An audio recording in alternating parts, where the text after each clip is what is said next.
Salam jumpa dan salam sehat untuk kita semua. Secara khusus kami menyapa umat Paroki Santa Perawan Maria dari Gunung Karmel. Berkah dalam, semoga sehat selalu. Umat beriman terkasih, kita sedang menjalankan apa yang kita sebut sebagai masa Prapaskah. Dan karenanya kita perlu untuk merenungkan apa yang perlu kita lakukan selama masa Prapaskah ini. Oleh karena itu pada pertemuan ini kita akan secara khusus mendalami dan merefleksikan tema APP Nasional 2021, yakni semakin beriman, semakin solider. Semoga tema ini akan membantu kita semua untuk menjadi pribadi-pribadi yang solider, terutama oleh karena Kristus yang telah menunjukkan kepada kita di mana Ia menjadikan dirinya sebagai orang yang hadir bagi sesama. Sebelum kita mulai pertemuan kita pada kesempatan ini, mari kita mengawali dengan lagu dan doa.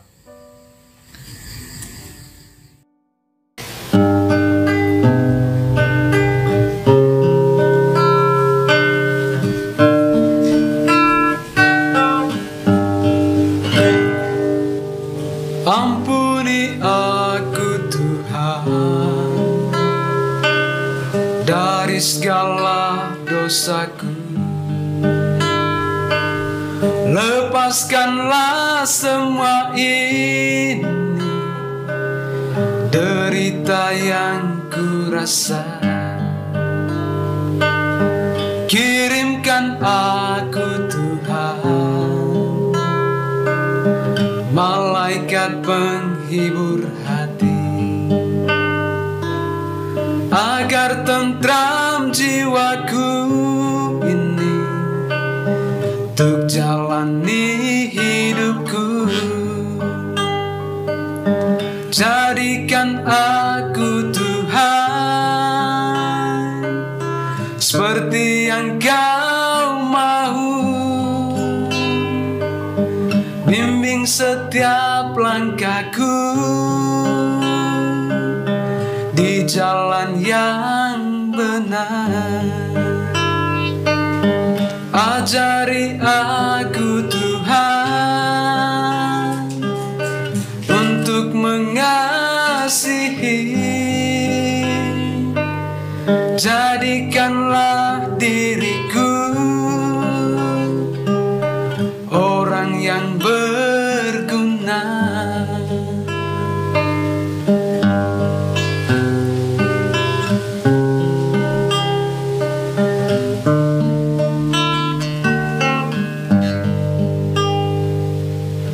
Kirimkan aku Tuhan, malaikat penghibur hati, agar tentram jiwaku ini untuk jalani hidupku. Jadikan aku Tuhan seperti yang Kau mau, bimbing setiap langkahku di jalan yang benar. Ajari aku Tuhan untuk mengasihi,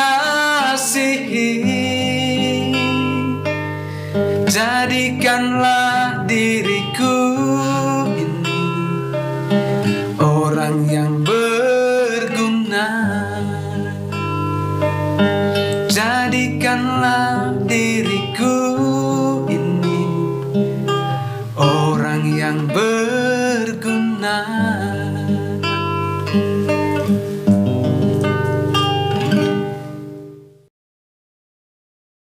Marilah kita berdoa dalam nama Bapa dan Putra dan Roh Kudus. Amin.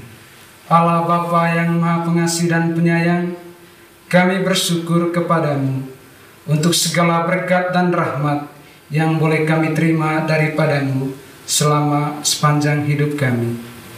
Semoga berkat dan penyertaan-Mu senantiasa melindungi, membimbing, dan menuntun langkah hidup kami dalam perjalanan kami, terutama peziarahan kami selama masa Prapaskah ini. Dan sekarang kami ingin mendalami tema Prapaskah tahun 2021. Semoga melalui tema ini, iman kami semakin dikuatkan dan kami semakin Kau teguhkan dalam menjalankan seluruh tugas dan aktivitas kami.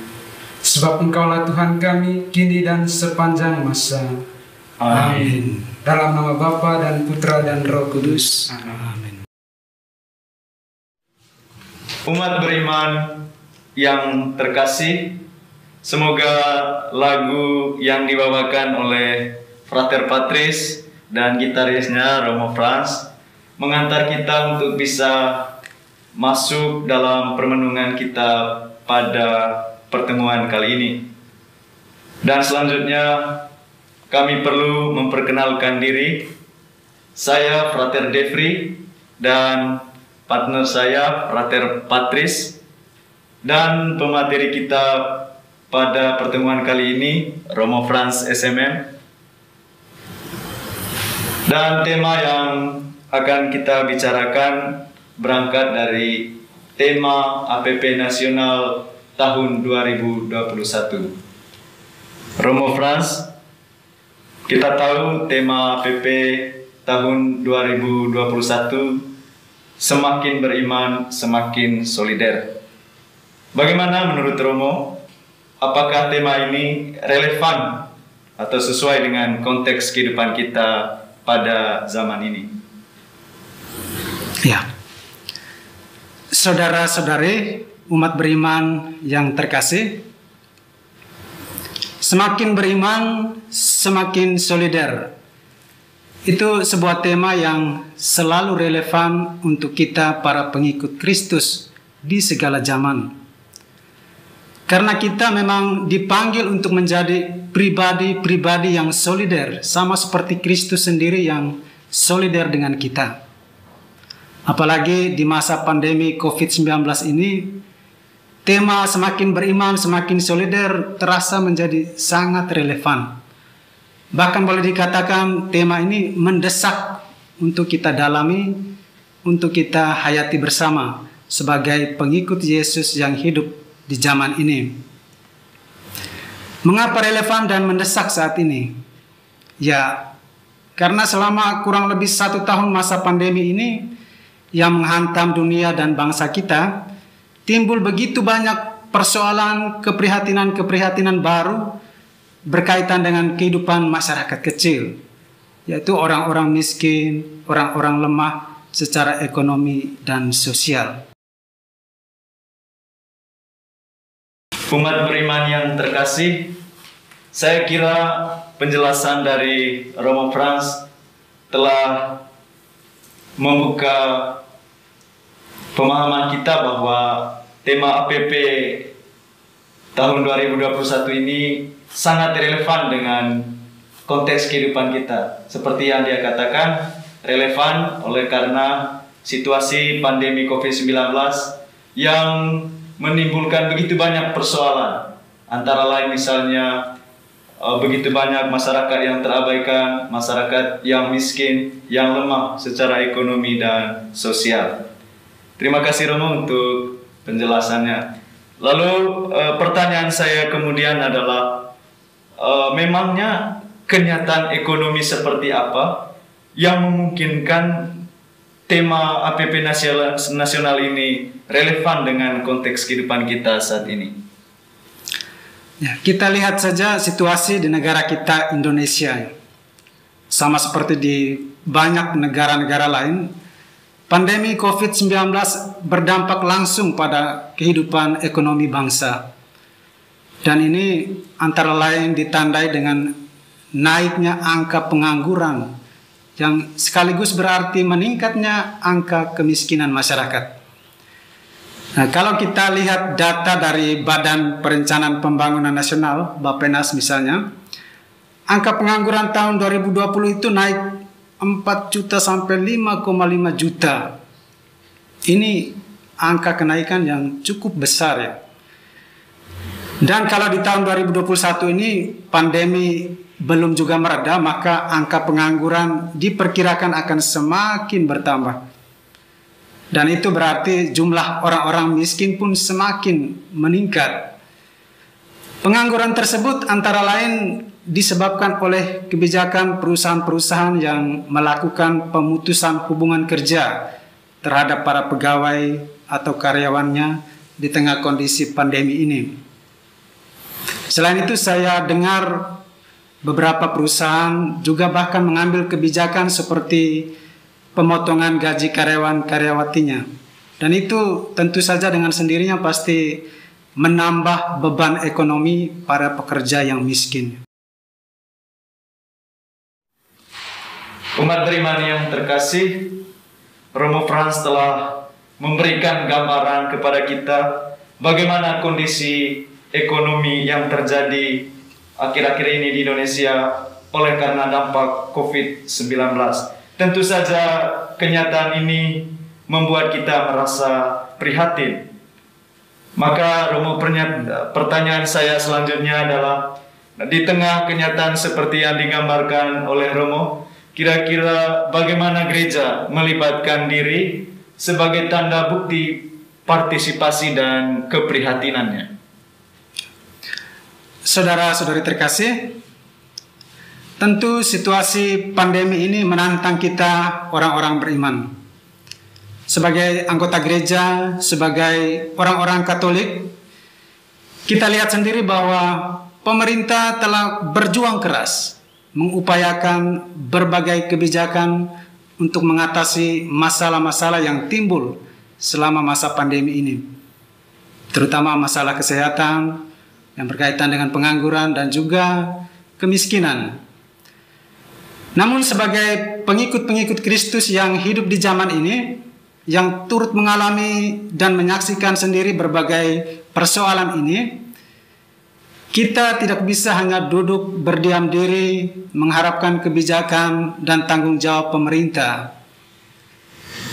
Sejak dulu Gereja Katolik mengatakan bahwa kegembiraan dan harapan, duka dan kecemasan orang-orang zaman sekarang, terutama kaum miskin dan siapa saja yang menderita, itu merupakan kegembiraan dan harapan, duka dan kecemasan para murid Kristus juga. Itu dikatakan gereja dalam sebuah dokumen yang bernama Gaudium et Spes, tepatnya di nomor 1, salah satu dokumen dari Konsili Vatikan II. Nah, pernyataan gereja ini berarti bahwa di setiap zaman, di segala situasi, gereja selalu ingin terlibat dan solider dengan mereka yang miskin dan menderita, sesuai dengan teladan Kristus sendiri. Sekalipun Putra Allah, Yesus mau solider dan senasib dengan orang-orang miskin dan dengan kaum pendosa di dunia ini. Nah, sebagai pengikut Kristus, semakin kita dekat dengan Dia, semakin kita mengalami dan merasakan keprihatinannya. Semakin kita beriman kepadanya, semakin kita tergerak untuk berbela rasa, untuk solider dengan orang-orang yang menderita di sekitar kita, terutama di masa pandemi COVID-19 ini.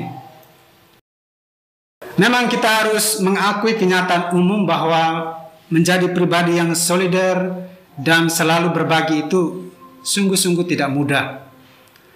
Dari sekian banyak orang kaya, orang mampu secara ekonomi di dunia ini, atau di negara kita, atau di wilayah kita, mungkin hanya sekian persen saja yang dengan ikhlas dan sukarela tergerak hatinya untuk berbagi dengan mereka yang miskin dan lemah. Menjadi pribadi yang solider itu memang sungguh membutuhkan pertobatan diri. Romo tadi telah menjelaskan tentang bagaimana gereja mesti berpartisipasi dengan konteks yang berlangsung saat ini. Nah, maka barangkali kita perlu juga melihat tokoh inspiratif di dalam kitab suci sebagai model dan teladan kita supaya kita bisa menjadi orang-orang yang solider. Nah, kira-kira siapakah tokoh di dalam kitab suci yang menjadi inspirasi bagi kita sehingga kita pun boleh menjadi semakin solider? Saya kira untuk konteks saya dan kita semua, terutama di masa Prapaskah ini, pengalaman Sakeus dalam Injil Lukas itu kiranya cukup membantu kita untuk merenungkan kaitan antara iman, pertobatan, dan solidaritas. Perjumpaan Sakeus dengan Yesus telah mengantar Sakeus kepada pertobatan dan aksi untuk berbagi. Mungkin kita bersama mendengarkan Injil Lukas dari kisah perjumpaan Sakeus dan Yesus ini. Oke, Romo, mungkin kita perlu membaca tentang bagaimana perjumpaan antara Sakeus dan Yesus. Kepada Frater Patris mungkin bisa membaca untuk kita semua. Tuhan beserta kita sekarang dan selama-lamanya. Inilah Injil Tuhan kita Yesus Kristus menurut Lukas. Dimuliakanlah Tuhan. Yesus masuk ke kota Yeriko dan berjalan terus melintasi kota itu. Di situ ada seorang bernama Sakeus, kepala pemungut cukai, dan ia seorang yang kaya. Ia berusaha untuk melihat orang apakah Yesus itu, tetapi ia tidak berhasil karena orang banyak, sebab badannya pendek. Maka berlarilah ia mendahului orang banyak, lalu memanjat pohon ara untuk melihat Yesus yang akan lewat di situ. Ketika Yesus sampai ke tempat itu, ia melihat ke atas dan berkata, "Sakeus, segeralah turun, sebab hari ini aku harus menumpang di rumahmu." Lalu Sakeus segera turun dan menerima Yesus dengan sukacita. Tetapi semua orang yang melihat hal itu bersungut-sungut, katanya, "Ia menumpang di rumah orang berdosa." Tetapi Sakeus berdiri dan berkata kepada Tuhan, "Tuhan, setengah dari milikku akan kuberikan kepada orang miskin. Dan sekiranya ada sesuatu yang kuperas dari seseorang, akan kukembalikan 4 kali lipat."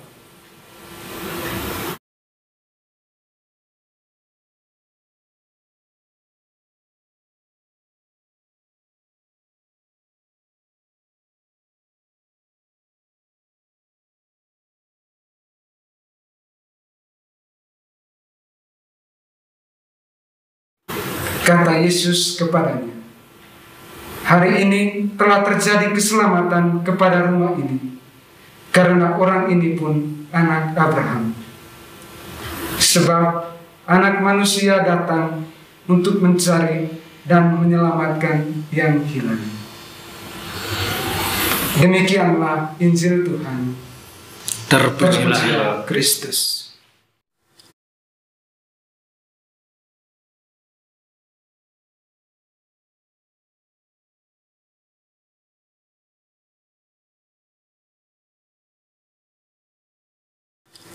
Umat beriman, sebelum kita lanjut, kita selingi dengan lagu.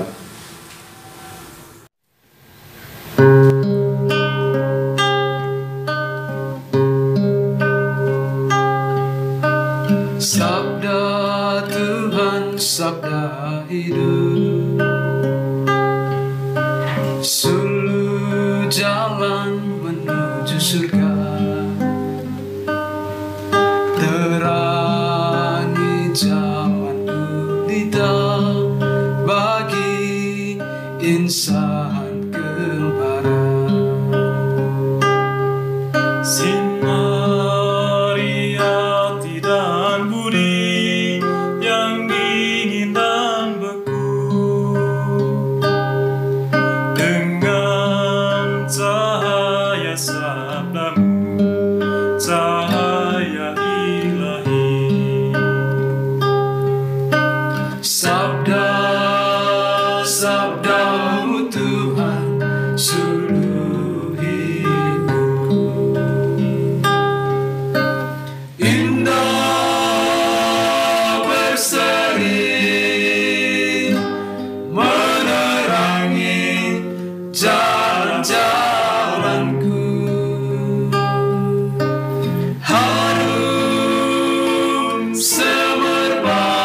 Sabda-sabdamu Tuhan suluh hidup. Indah berseri menerangi jalan-jalanku. Harum semerbak mempesona jiwa dan ragaku. Membahana sepanjang masa selamanya. Membahana sepanjang masa selamanya.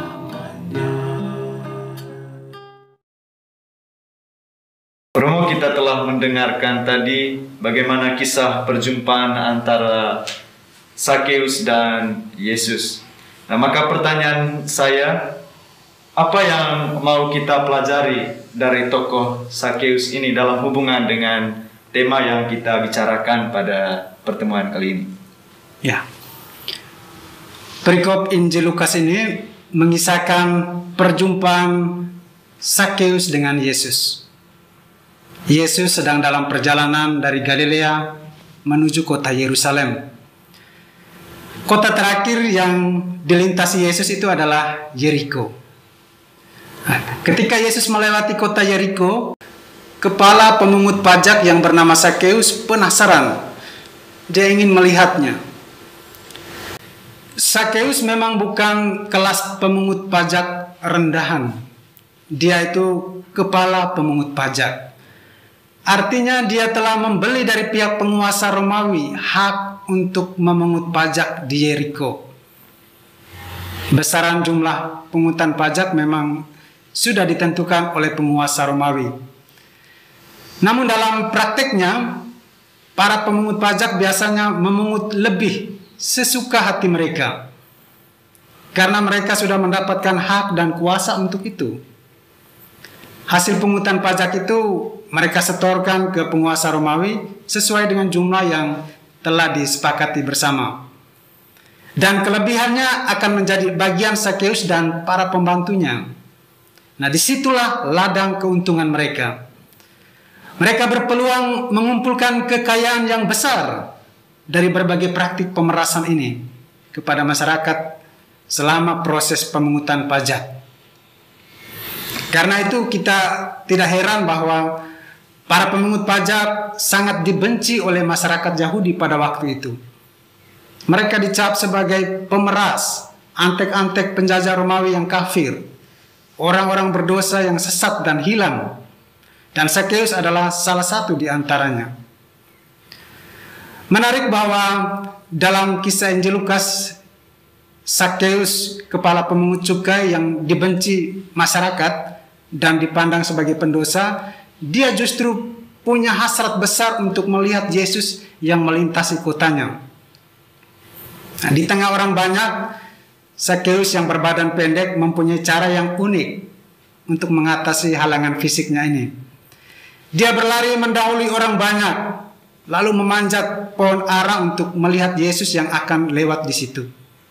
Nah, kita bisa bayangkan seorang kaya yang berlari-lari mendahului orang banyak dan memanjat pohon. Sebuah lukisan yang lucu, yang secara tidak langsung memperlihatkan betapa ia tidak dihormati, tidak diberi jalan, tidak diberi tempat oleh warga di tempatnya sendiri.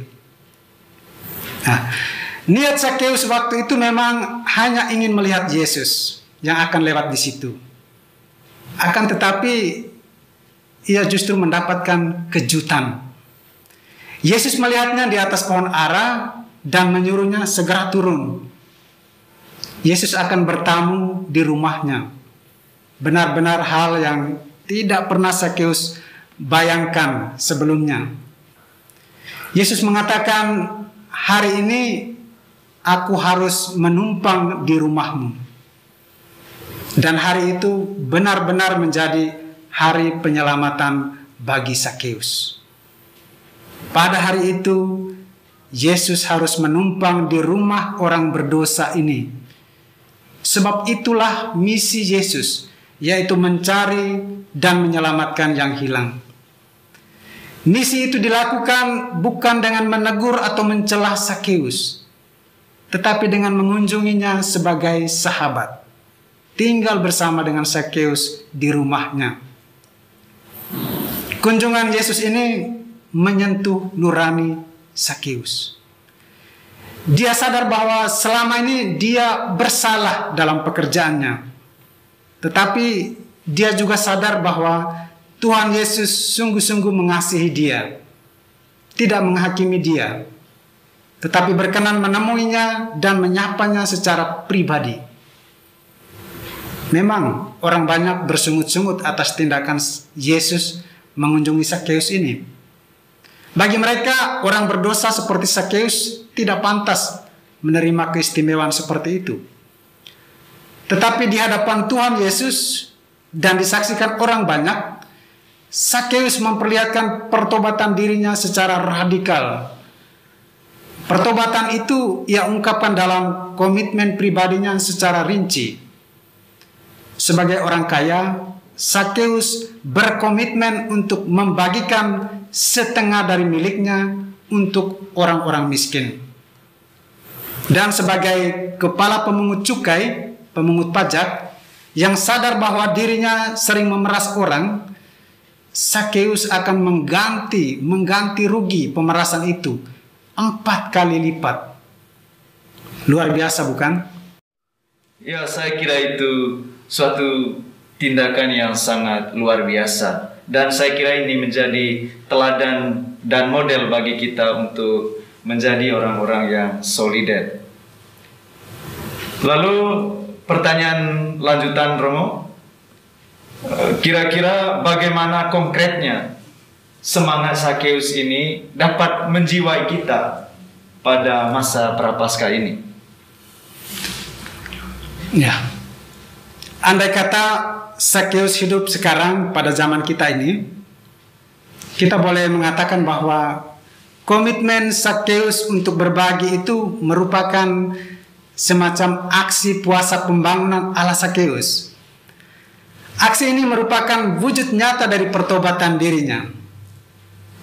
Dan pertobatan dirinya terjadi sebagai buah dari perjumpaan pribadi dengan Tuhan, saat dimana ia mengalami belas kasih Tuhan. Dari pengalaman Sakeus ini kita melihat bahwa dalam hati orang yang dianggap jahat, orang-orang berdosa sekalipun, tetap ada kerinduan akan Tuhan, tetap ada dambaan akan apa yang baik. Mungkin kerinduan itulah benih iman Sakeus. Sangat kecil memang, tetapi Allah melihat itu dalam diri Sakeus dan juga dalam diri kita semua, orang-orang berdosa yang hidup di zaman ini. Melalui Yesus Putranya, Allah menanggapi kerinduan dan dambaan kita. Ia mencari dan menyambut kita sebagai orang-orang yang dikasihinya, sebagai ahli waris keselamatan yang dijanjikannya kepada Abraham dan keturunannya, sebagaimana kita dengar dalam Injil tadi. Kita yang telah mengalami sentuhan belas kasih Tuhan akan menyambut Dia dalam hidup kita, membiarkan diri diubah olehnya dan diselamatkan olehnya, sehingga kita mampu melakukan apa yang dikehendakinya bagi kita. Untuk Sakeus, si kepala pemungut pajak yang kaya itu, kehendak Tuhan baginya adalah supaya ia bermurah hati terhadap orang-orang miskin, dan supaya ia mengembalikan apa yang menjadi bagian orang lain yang telah ia rampas.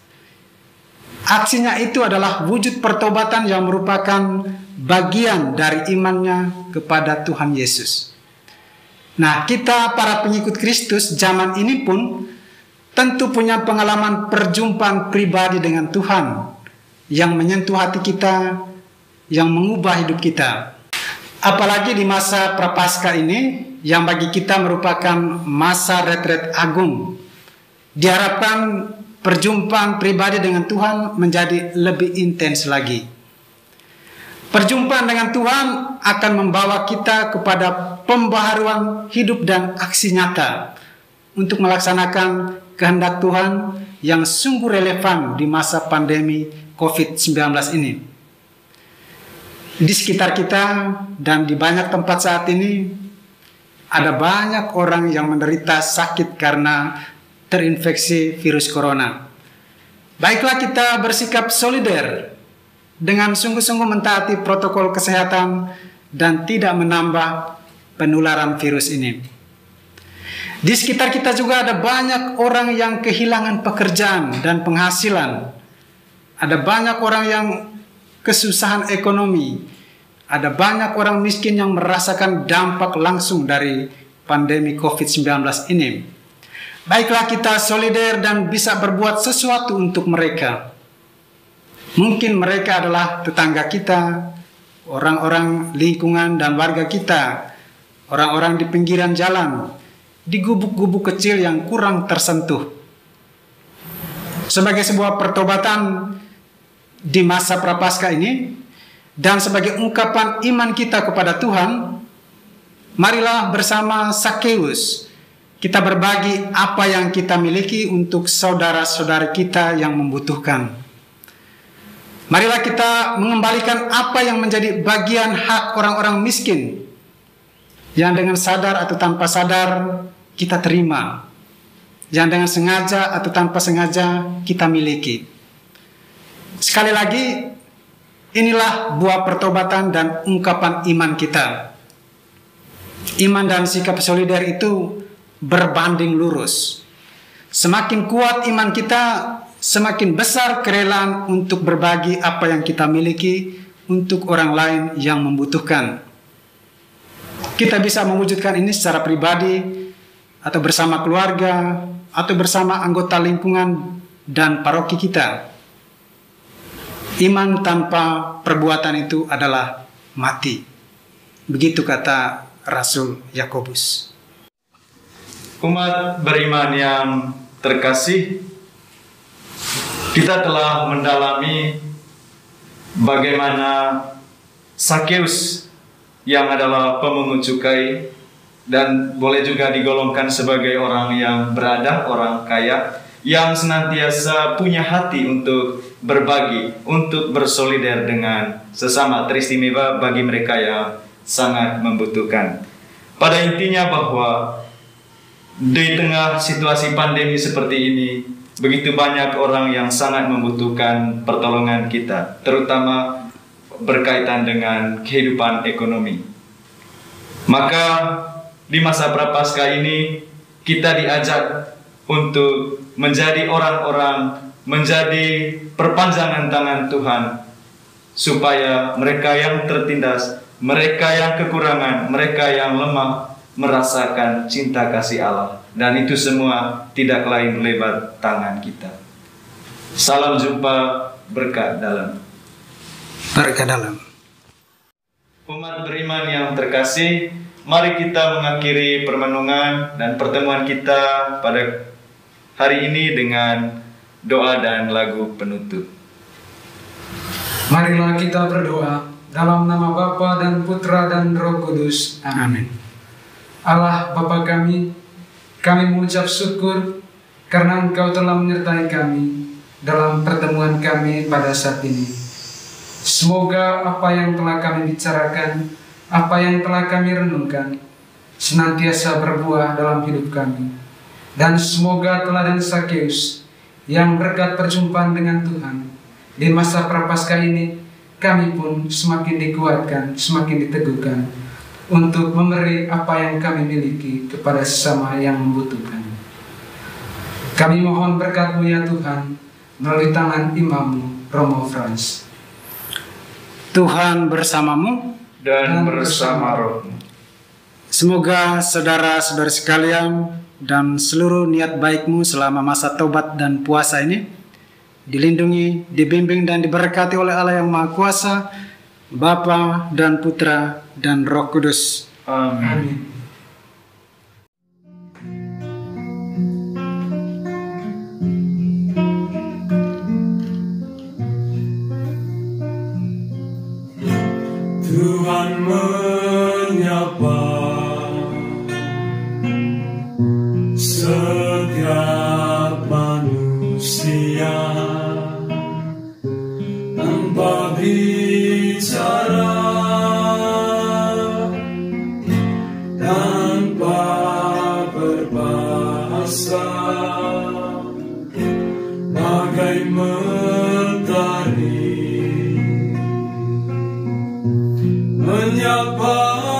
Allah,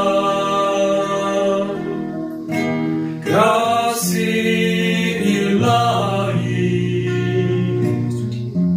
menyapa kita. Tuhan yang selalu menyapa kita dengan kasih-Nya yang paling indah, yang tak mau seorang pun binasa, namun berbahagia. Hai manusia, apa jawabmu bila padamu Tuhan menyapa? Buka dirimu untuk sesama, buka hatimu untuk mencinta, ulur tanganmu untuk selamatkan yang tersesat. Hai manusia, apa jawabmu bila padamu Tuhan menyapa? Bila padamu Tuhan menyapa.